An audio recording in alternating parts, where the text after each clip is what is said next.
So I'm here at Popcorn TV with Adrian. Adrian, could you tell us a little bit about yourself?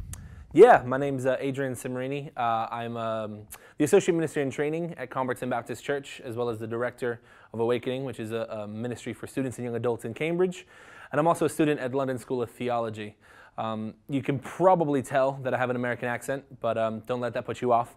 I'm actually British. I was born in Cambridge, left when I was very young, traveled around. I lived in South America and then in the States, specifically in Jacksonville, Florida.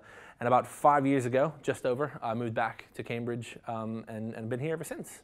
So, thank you. Very colourful background.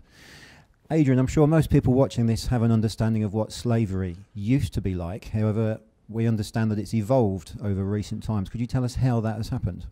Yeah, I think the first thing to say is that slavery, I guess, the way it's thought of is very much, especially coming from the American side of things, it's people on a ship from Africa to the lands and kind of in shackles doing your typical farm work, picking cotton is the stereotypical thought, at least in the States. Whereas now slavery is a very, dare I say it, evolved, sleek business that is currently happening right now in our backyards. So it's a lot more cynical. It's a lot deeper, a lot more dark, I guess. But it's also incredibly sophisticated, which is slightly concerning. But it's evolved a lot in the way it actually handles itself nowadays. And I understand from speaking to you that certain events that we've seen in the UK over recent years have actually been a magnet to slavery in our country. Yeah, absolutely. So I guess, let me give you a bit of background of how I got involved in knowing this kind of stuff, I guess. Through my church, with a group of young people, went to a big event with some big musicians. And they came and started talking about these different campaigns, the A21 campaign specifically.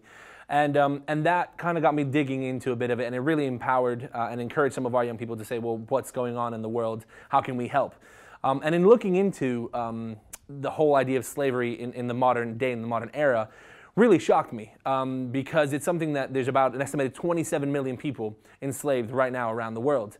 And what really kind of almost tipped over the shock was that big events such as the Super Bowl in the States or the Olympics, which just occurred not too long ago here in England, are big magnets for big sex traders and slavery kind of moguls in general, because there's a lot of money that comes into those areas automatically. There's a lot of people, a lot of tourism.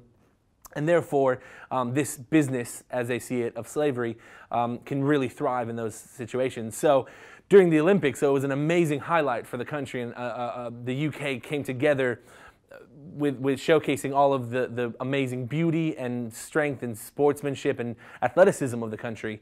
Unfortunately, beneath that surface, there is also a lot of dark, deep things happening, which included that of sex trade, which included that of people being flown in specially to service anywhere between 30 and 40 men a day. And that is kind of the reality of what we're living in right now. As you say, yes, very dark. So we're actually filming this interview with you, Adrian, at March Town Hall in Cambridgeshire. So realistically, without wanting to put you on the spot, how close could we be to somebody who's actually enslaved right now? That's a really difficult thing to answer. The reality is, they could be down the street. They could be in March themselves. It could be down the street in Wisbech. It could be in Cambridge. It's not just a big city issue. So where I can almost certainly say that there's definitely some things happening in London and possibly Manchester and some of the big cities. It's not just there.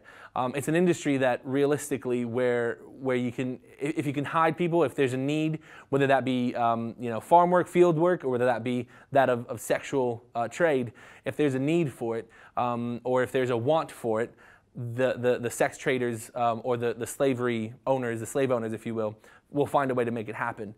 And it's a really dark kind of way, the way people can get stuck into it and tied into it.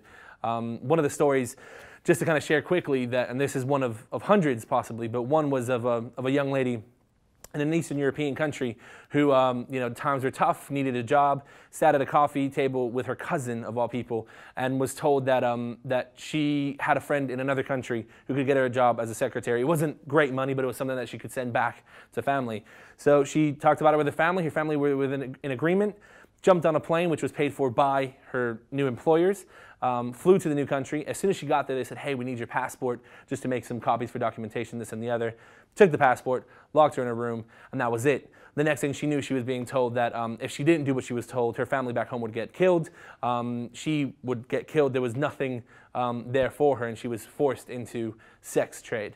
That's the reality of what we're living in. You think, oh, that would never happen to me. That would never happen to my friends.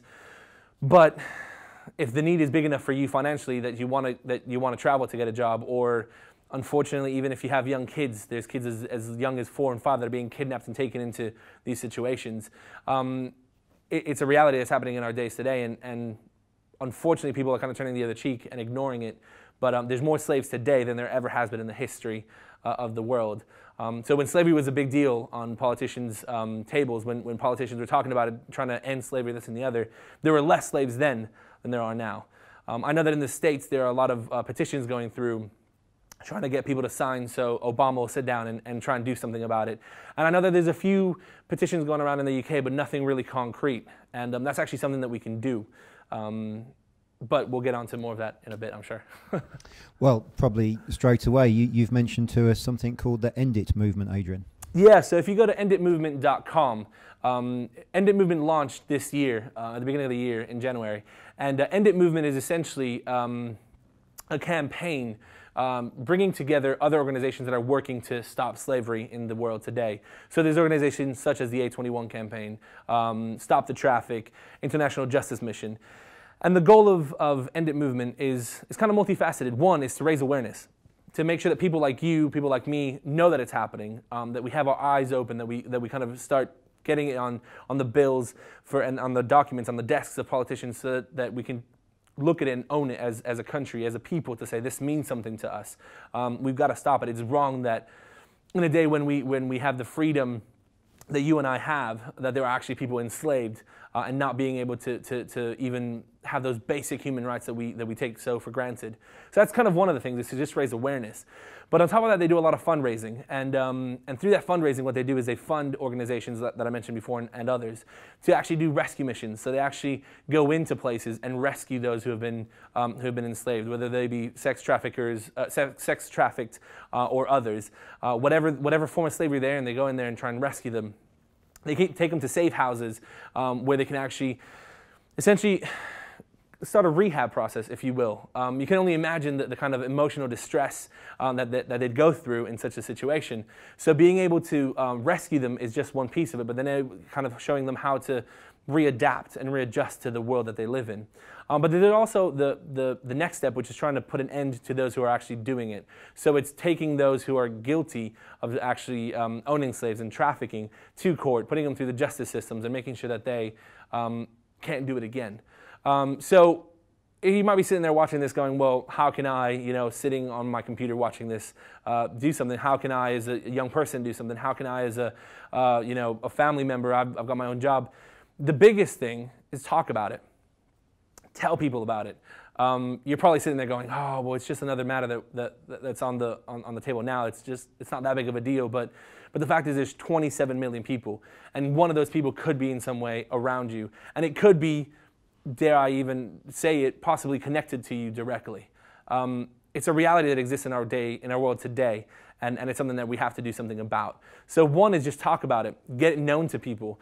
If you follow enditmovement.com, if you go to that website, there's a lot of different ways that you can do. They kind of have like mini campaigns throughout the year. On the 9th of April, what they did was they had a raise awareness by writing red crosses on their hands, and they were asking people around the world to take pictures of that and then tweet them.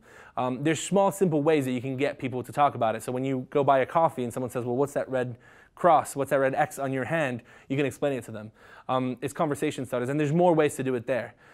If you have finances, if you maybe want to give up a coffee a month or a coffee a week, you can donate money to these organizations as well. And that'll help specifically fund the rescue missions. That'll specifically help fund the trials and the kind of recovery of these people. So there's tons of ways you can get involved. It's more than anything, how willing are you to get involved? And that's up to you to decide. And if somebody is willing to get involved beyond their generosity financially and they actually want to do something, is there any way that they can contact you? Yeah, absolutely. You can get in touch with me via the contact details at the bottom of this screen. And any time, any questions you have, any ideas that you have, I know that myself and some young people from our church are going to be doing a lot of campaigning around it, specifically in Cambridge. But if you have ideas of what you want to do in your hometown, in your school, whether it be a school assembly, whether it be a coffee morning at your office that you want to talk about it with people there, let me know. We can help you get some of the resources that you need, the paperwork, the flyers, that kind of stuff. And if you do want to kind of get involved even further, enditmovement.com as well has a list of all those organizations, and a lot of them actually have internships. So if you decide that you want to get involved by giving a year out, you can apply for an internship with A21 or IJM and actually go out and see the work firsthand that they're doing. It might not seem like much, a random guy talking to you about it on camera, but there's more to it than just talking about it. That's a start, but it's up to you what you want to do. Adrian, thank you, and I can assure you that everybody here at Popcorn wishes you the best of luck with this very worthy cause. Thank you very much. Thank you for your time.